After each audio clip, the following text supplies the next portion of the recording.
franquia Caça-Fantasmas é forte e grande demais pra ficar de fora dessa festa que tá sendo a cultura pop recentemente, né? Sendo assim, temos Ghostbusters, Mais Além, dirigido e escrito dessa vez por Jason Reitman, diretor de Juno, Obrigado por Fumar, Amor Sem Escala e Sem Escalas, né? E vários outros filmes também. O elenco conta com Finn Wolfhard, de Stranger Things, McKenna Grace, de Annabelle e Capitã Marvel, Carrie Coon, de Leftovers e Paul Rudd, o Homem-Formiga aí da Marvel, além de vários outros nomes e surpresas nostálgicas, digamos assim, né? Alguns resgates também, por aí vai. Aqui a história segue uma mãe solteira que precisa se mudar para uma pequena cidade do interior com seus filhos, depois que seu pai, o querido Egon, um caça-fantasma, morre e deixa uma herança macabra para a família e para a pequena cidade onde ele morava. Depois de tentarem rebutar tudo em 2016 com um grupo totalmente novo, formado apenas por mulheres, ação que não foi bem recebida por boa parte do público e da crítica, a principal dificuldade inicial era em como esse novo projeto iria conseguir revigorar a carreira da franquia sem deixar de valorizar o primeiro filme a fim de apaziguar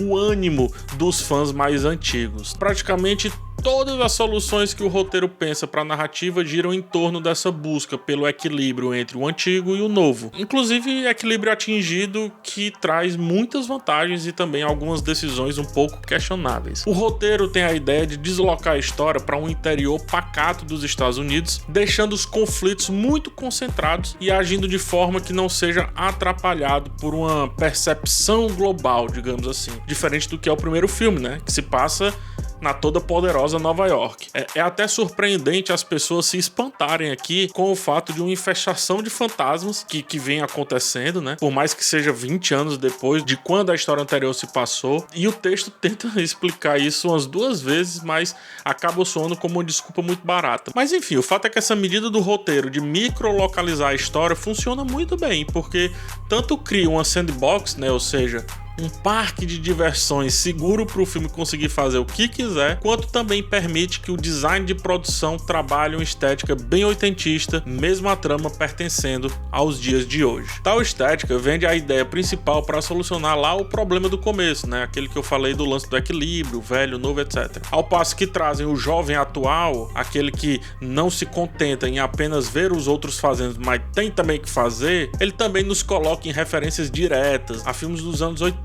tanto em roteiro quanto em visual. Esse lance de atualizar bastante os personagens garante um bom momento para um pequeno e divertido personagem chamado Podcast.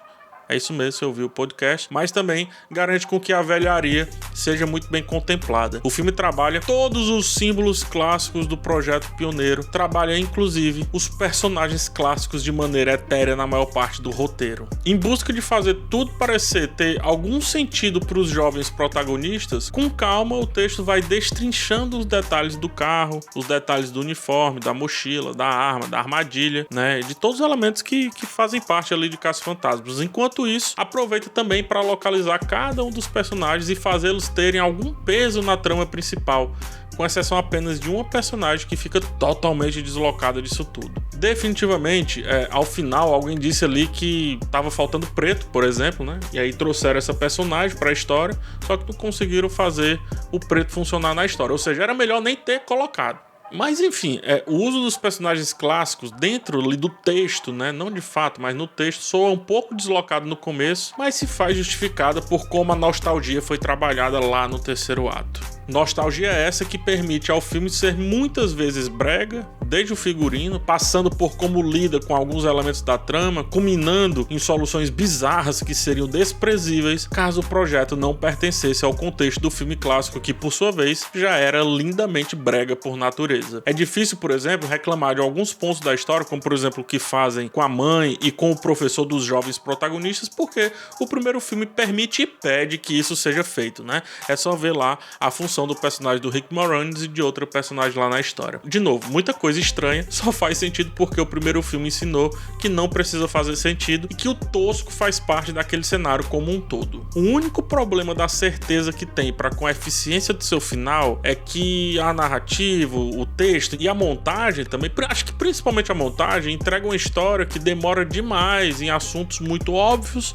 e corre mais ainda em outros que não são tão óbvios assim, criando muitas lacunas, principalmente do meio pro fim da história. Em resumo, o filme é longo onde não precisa ser e é rápido onde deveria ser um pouco mais detalhado. A primeira metade é cansativa, repetitiva, se faz importante apenas para que a gente entenda o status quo, né, a situação inicial, mas parece não querer chegar rapidamente ao ponto principal que a história vende desde os primeiros minutos ali. Do mesmo modo que sabe a importância que aqueles símbolos têm para conseguir agradar diversos tipos de público, esquece o quão simples e ágil é um filme de aventura desse jeito. Ainda mais sabendo do quão emocionalmente apelativas seriam as cenas, né, as cartas finais usadas ali na história, digamos assim.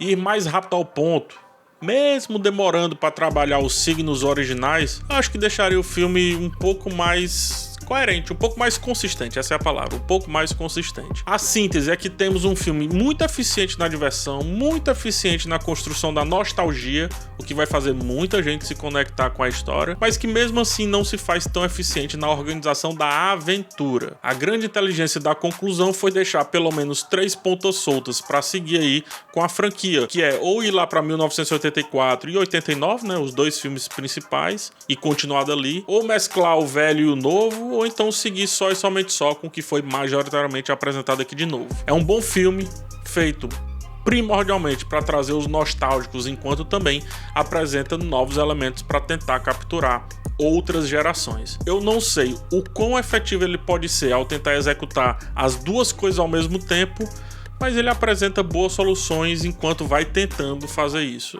É um bom filme, é um bom filme. O final é que é acachapante, e aí a gente fica um pouco inebriado da opinião geral.